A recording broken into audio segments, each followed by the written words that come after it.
foray into mixers of any kind. This is a brand new category for us. So there's two models. There's a TouchMix 8, which is a 12-channel mixer, and then there's a TouchMix 16, which is a 20-channel mixer. And what we did was we squeezed down basically a large format mixing console into a much smaller, affordable, and easy to use package. You got 8 preamps plus 2 stereo pairs in. So the feature set in the 16 is exactly the same as the 8, you just have a smaller I/O in there. So looking at the 16 here, you get 16 high quality preamps that we developed with Peter Watts of M&W, the guy that did the old Triton mixers.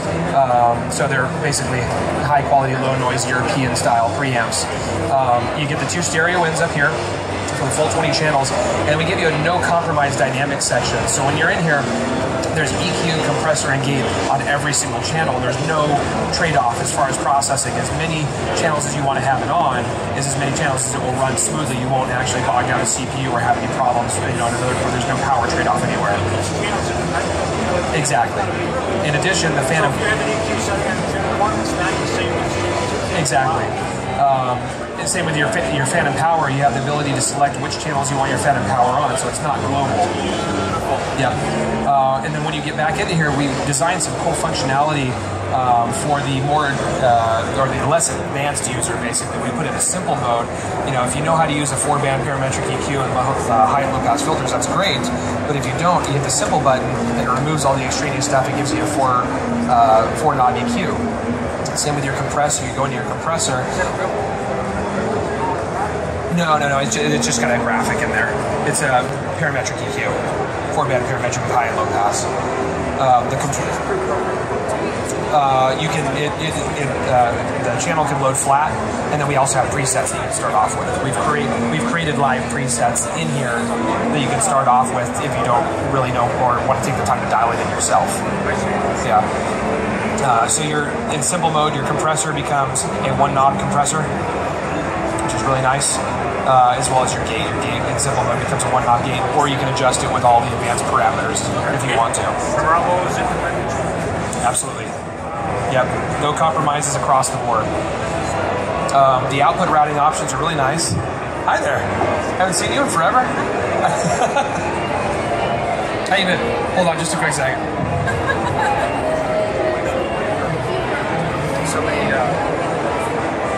So many rolling people. So many. So the output routing section on this is actually incredibly versatile. What we gave you is actually, this mixer has 4 auxiliary outs. This one has 10 auxiliary outs. Are they all pre-fader? Pre or post. Okay. Selectable.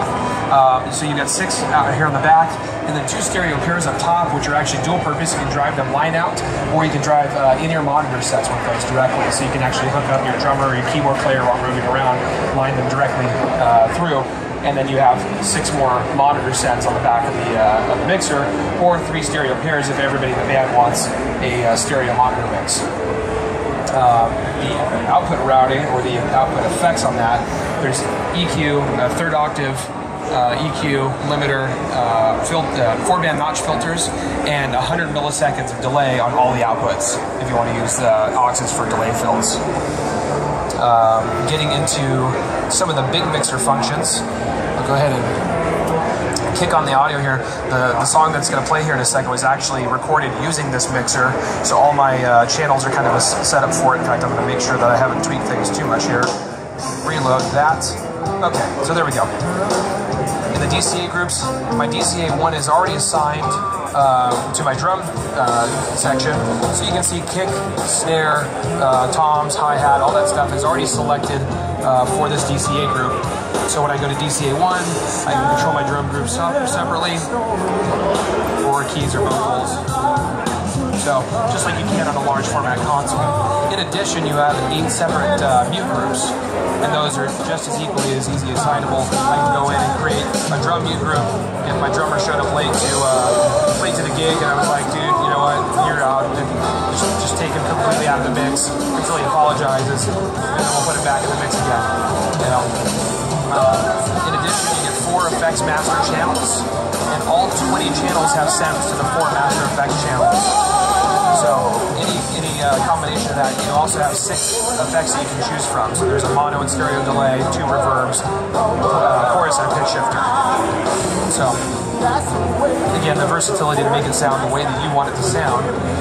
Looking in the library here, this will show you, these are all the presets that we've created. So as you're developing your channel strip to get started right away, if your sound check is, you need to get up and running in a hurry, you know that, your plot, you know that you're going to have a kick on channel 1, you're going to have a snare on channel 2, so you just go in and you select a preset, and it does all that channel strip for you, and it saves you all that time. Then you can go in and adjust it from there if it needs adjustment. Once the mix is done, at the end of the show, you know you're going to be coming either back to that venue or working with that band again. You save it as a scene. And this right here, this is the scene track. There's no effects, there's no processing, there's nothing. It's just the dry tracks that we recorded, so that you know that once the band is set up, we're all plugged in, I don't even have to worry about sound checking them because I can recall the same preset that I used before, and now they sound amazing again, just like they did the last time I mixed them.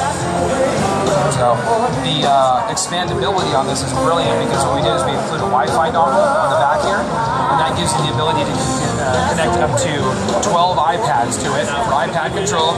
See, I knew where you were going with it before you even knew you were going there. And this, everybody in the band can control their own monitor mix. All the same functions that you have with the screen here can be controlled from the iPad.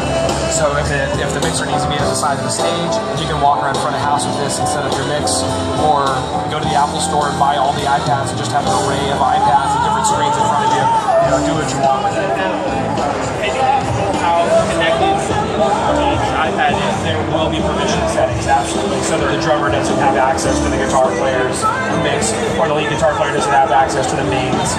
So nobody wants that, exactly. In addition, the second USB port on the back here, you can connect an external hard drive to it, and what that does, it gives you the ability to do full 20-channel multi-track recording straight out of the box. There's no computer required in 32-bit wave format. So that being done, you can audition the tracks back into the unit using it as a sound check device, using it as a training tool on how to mix a band. You can take the wave files out of it and put them into a computer DAW. This is just standard wave files. It's not a computer interface. It's not a DAW control. It's a standalone mixer, but you can take those files and just drop them in like you could any other wave file. So, and then the final, but wait, there's more moment, right? That gets you nice is that you get the QSC carrying case with both units. So both of them shipping in the middle of the year. The TouchMix 16 is going to be $12.99 street price, and then TouchMix 8 will be $8.99 street price. I don't think that's been figured out yet. Yeah.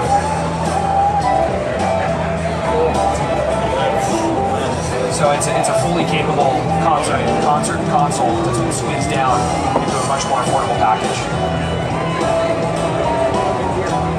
Yeah, absolutely. I don't know. I'm so far outside of the sales side of things now. Well, if you got cards, yeah, you definitely you got one of those, yeah. Yeah, I don't have a card, but Chris will let QSC audio is me. That's how you get a hold of me.